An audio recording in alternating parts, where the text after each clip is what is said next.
para mas maliwanagan kayo.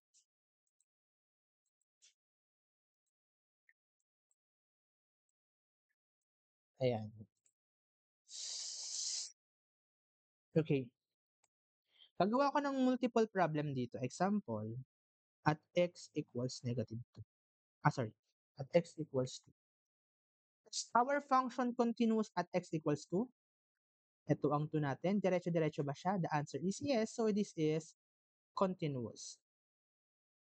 What if ang problem is parenthesis 2, comma, 3, bracket.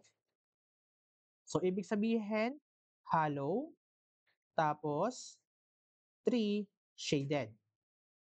Makita dito sa graph na to, erase natin tong iba. Erase.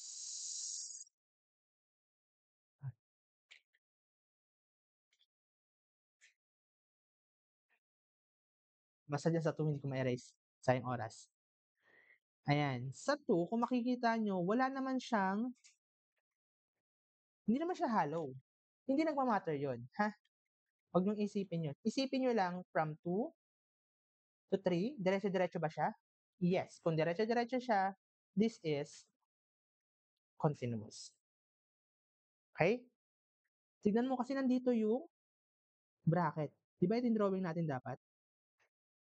Okay. Next. Hindi nagmamatter kung shaded pa yan. Okay? Kasi makita dito shaded to shaded yan. Okay lang. Next. What if ang problem 2, 3 parenthesis? From 2, pupunta ka ng 3 na hollow, which is this one. Di ba? So, ibig sabihin, tatalon ka. So, tawag dyan ay jump. Okay?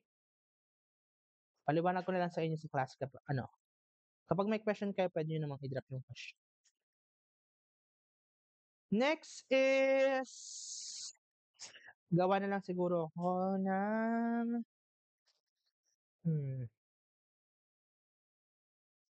okay, this example. Bakit discontinuous ang sagot dito? Okay. Ang problem natin dito ay, is our function daw continuous at 3, 6.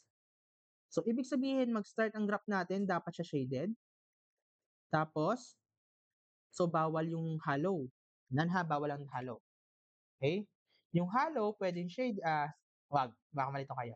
Shaded, ang graph natin, mag-start tayo ng graph sa shade, pupunta tayo sa 6 na sis. Kung makikita nyo, dito tayo mag-start kasi shaded. Tapos, pupunta tayo ng 6. Anong nangyari? Kailangan mo umangat. So, this is discontinuous. Okay?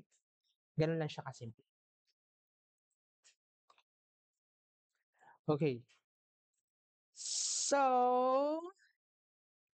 ayan. Then ko naman kayo ng ibang technique. What if ang problem ay ganito?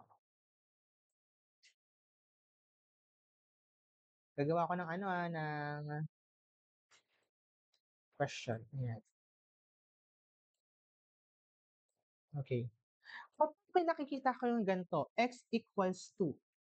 Tapos ang mga ganito ang tanong, is our function continuous at thinking OBS? 40 minutes na pala. Okay. What if ang problem is x? Okay. Sige. Isa na sa point. Is our function continuous at x is equal to 1? The answer is yes. How about x is equal to 2? The answer is yeah. The answer is no. Bakit? Restricted. Kapag nilagay ko 2 minus 2, magiging 0 yung denominator, bawal. Doon pa lang malalaman mo na yon ay discontinuous. So, ito ay discontinuous. Okay? No. Sunod na mangyayari dyan. Okay? What if interval lang question? Example, 1 at negative 2 to 0 ay negative 2 to 1. Okay, ganito lang ang technique niyan. Para ang unang gagawin mo diyan, aalamin mo lang kung ano yung bawal. Anong bawal ba dito sa function na 'to? Ang bawal sa function na 'yan ay x equals 2. Ibig sabihin sa 2 na 'yan magiging discontinuous ang ating function. From negative 2 to 1, question, tumama ba sa 2? Hindi. So this is continuous. Paano question? Negative infinity, 1. Ano sagot dito? The answer is also yes, this is continuous. Bakit? From negative infinity papunta ng 1, hollow. Diretso-diretso pa rin, di pa rin mapuputol. Mapuputol lang siya at x equals 2.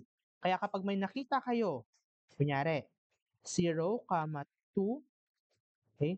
Pero parenthesis ang question. Parenthesis, ibig sabihin, not part of the solution. Still, the answer is continuous. Yes, it is continuous. Bakit? Kasi yung 2 not part of the solution.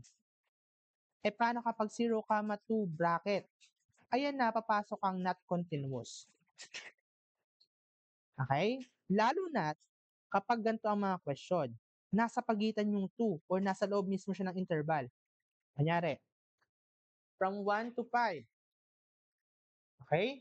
This is not continuous. Bakit? Saan bawal? X equals to, bawal mag-x is equal to 2. Tama? Bawal maging x is equal to x is equal to 2. Pero sa 1 to 5, okay? 1 to 5, tatama, nandito si value na 2. So dahil nandiyan si value na 2, siya ay discontinuous. Okay? Yun lang siya. So, dapat ito group task. Okay? Pero gagawin na lang natin itong part of the discussion. So, ang problem, example group 1 cats, ito sasagutan mo. F of x is equal to 2 over x plus 5. This is the problem. Okay? Binigyan ko kayo question number 1. The question number 1 is our function continuous on the interval 0, 5 parentheses? Number 2 is our function continuous at 0, negative infinity, 5 bracket. Third, negative infinity, positive infinity. And number 4 is 3 to 6. Number 1, ang gagawin natin, dapat alam mo muna yung restriction.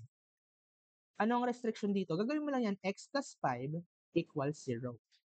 So, x is equal to negative 5. So, yun yung bawal sa atin. Okay? First question, is this continuous, number 1? Yes, it is continuous. Bakit? Hindi ko makikita si negative 5 dito sa interval na yan. Number 2, negative infinity to 5. Okay, this is not continuous. Bakit? From negative infinity, pupunta ka ng 5. Darating sa point na mapupuntahan mo si negative 5. So, siya ay x. Okay? Lalo itong number 3. Not din to. For number 4, 3 to 6, this is continuous. Bakit? Hindi na naman niya tatamaan si negative 5. Overall, ganun lang yung sistema. Okay? So, meaning, kailangan mo lang, okay, alamin yung restriction. Okay? I hope you get the idea. Assignment, page 78, number 5. Yan po lang tayo. Thank you and have a nice day. Bye-bye! Bye-bye!